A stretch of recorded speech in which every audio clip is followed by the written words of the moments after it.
I'm Rodney Atkins. And I'm Rose Falcon. And we're Rod and Rose. How do we meet? We met actually on a tour that we were on called the Throwdown Tour. And we kind of crossed paths a little bit. Said hello a couple times. I kept wanting to talk to Rose, but because of when she would play on the tour and when I played, we just kept missing each other. And the very last night of the tour, we actually got to talk.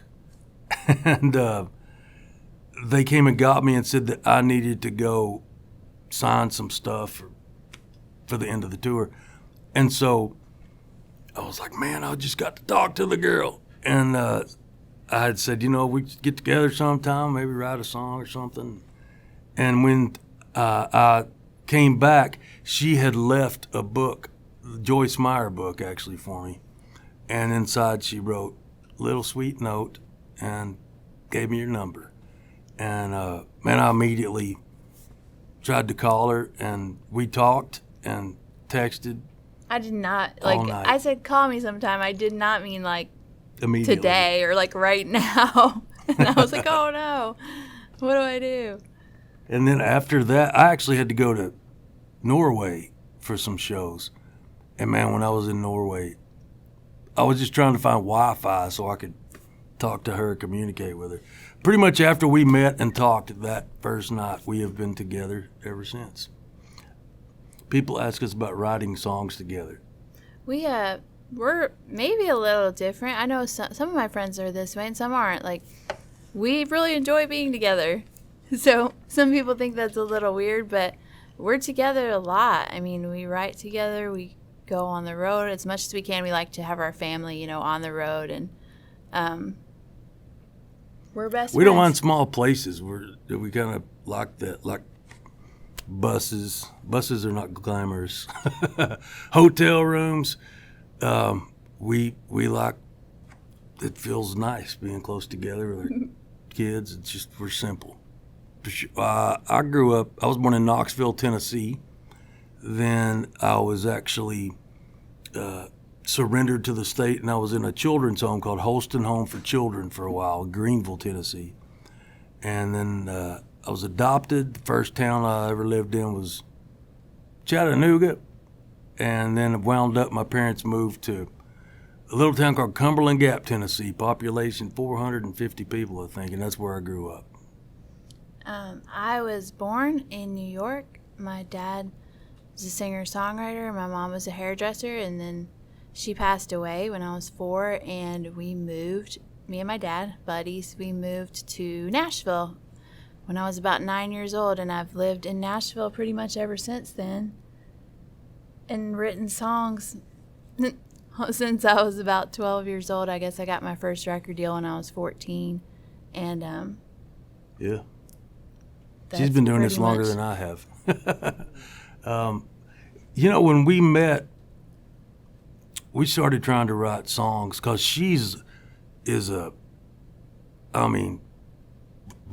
songwriter, clock in, clock out. That's her zone, man, is get up, go to work, write songs. And so we tried to write. And I wanted every song we wrote to be the greatest song that's ever been written. And we tried, and we'd start, 50 songs and not get anywhere. And she finally said, okay, buddy, we need to just finish a song. I don't care if it's good or bad. We just need to finish it. And we kind of started doing that, wrote some really silly songs. And then, we just kept doing it. And I think the more in a relationship as we could just be honest and try not, not get our feelings hurt or anything like that, not take anything personal. And man, the difference in how we write is I write the song and edit while I'm working on it. She writes the song, then goes back to edit. And we kind of learned how that works, and it, I think, complements each other's style. And she's my favorite writing partner, period. Well, I refer to myself as a songwriter singer instead of a singer songwriter. So for me, songwriting is always first. Like, it's super important to me. And if I had to choose one thing, it'd definitely be writing songs. But in terms of, like, whenever you come in the room and say, we're writing for me, or we're writing for Rodney, or Rod and Rose, a lot more weight comes on to the song, you know. And so sometimes I don't like to specify, like, I'm just like, let's just write a great song. It definitely is pressure once you start, you know, writing for yourself, because you feel like it has to be perfect. So the way the duo thing kind of came down is we did some duets on my Caught Up in the Country album, and at the beginning of the pandemic, Mike, we did this event called Unite. It was a live stream event. Kind of went around the world to just people from all walks of life. They called it a worldwide hug, right? Mm-hmm. And so if you're a magician, you do a magic trick for 10 minutes. If you're a speaker, you speak for 10 minutes. Comedian, tell jokes. Singers, you sing a song. And so we sang a song, just sitting on the couch, and she's holding her youngest little baby at the time named Scout, giving him a bottle. We sung a song and then put that out for the Unite event. I think we stuck it on Facebook or something. Mm-hmm. It got a really great response. So I got a call from Mike Curb, the guy that owns the record label, and said, you know, I think you and Rose should do a project together, like a new artist project, like a real project. And it's like, well, that's a great idea, Mike. We love that idea. And so we just decided right then to do it, and we spent the whole 2020 working on that, really. Yeah, and then since there was kind of a deadline on that forced us to write a little bit more spontaneously. Because Rodney is kind of, when he's writing for his Rodney Atkins project, it can be that one writing appointment can go 4 days. I mean, he gives us breaks to sleep and stuff, but so the Rod and Rose stuff, you know, we tried to kind of keep it spontaneous and in the moment and write them.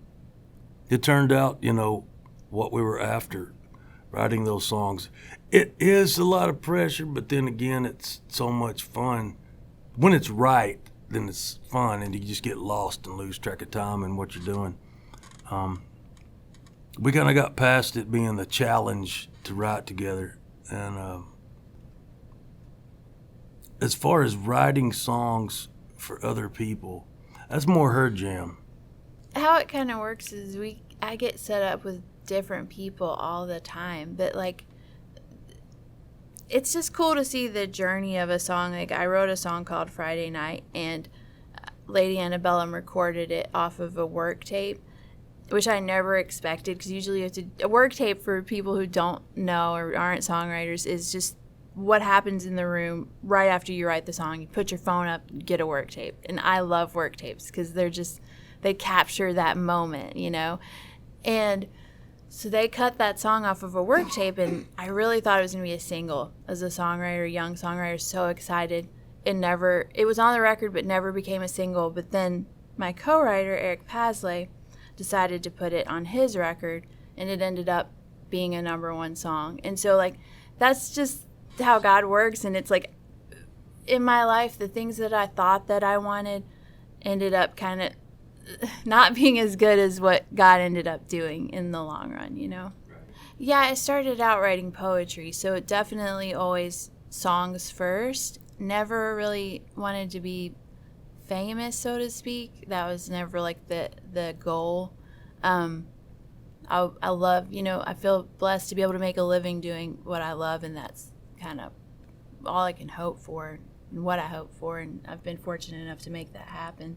I think for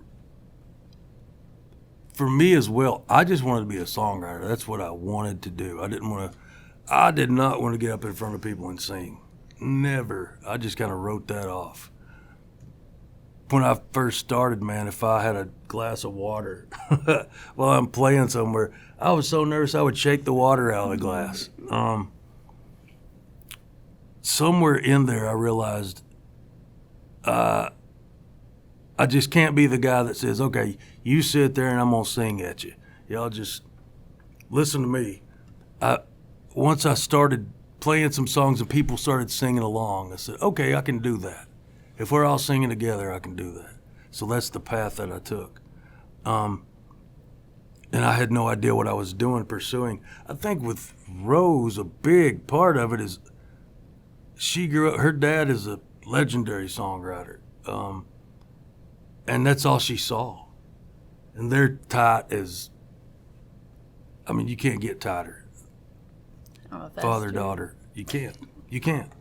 And she saw him work and write songs and the process he goes through. So it was just natural. In a house where you don't see that kind of stuff, it seems like it's just some hobby that you have. To her, it's always been work, do what you love. And seeing her dad do that, I think that's just what she does. It's just... Yeah, you never really thought about it. It's just kind of what you did. It's kind of like if your daddy was farmer. You might just go out and start working in the farm, you know? This is what I do. Yeah. It was never just something on the side. Mm-hmm. Yeah. I don't know, but I mean, it is cool because some of the people that I still write with now are people I met when I was 10 years old because they were writing with my dad. A lot of the studios I had gone to, he'd take me over to, we were at Master Phonics the other day doing some interviews. Is it still called Master Phonics? Okay. Everything changes nowadays on Music Row. But yeah, we were at Master Phonics and I remember my dad used to take me there when I was little, and I loved it because they had the biggest snack cabinet, and we were kind of rednecks from New York. We'd take the whole guitar case and just fill it up with snacks. So those are my good memories of Music Row. She talked about being a little kid and being in the studio, and isn't that how you met Bon Jovi and the first time? My first time singing on my dad's record, I was already so nervous. I had to be 5 or 6 years old, and then I see big hair in the studio, and it's John Bon Jovi, and I'm terrified to sing in front of him, you know? But yeah, it was definitely cool and unique, a unique experience. Yeah, so our EP comes out in January. I believe it's on the 28th, and so we've just put out, we were kind of putting out a song every couple of months, so we put out 2 so far off of that EP, and then the 2 Christmas songs, and there'll be about 3 more songs on the EP, and we're trying to decide if we're going to make it into a whole full-length record or what we want to do.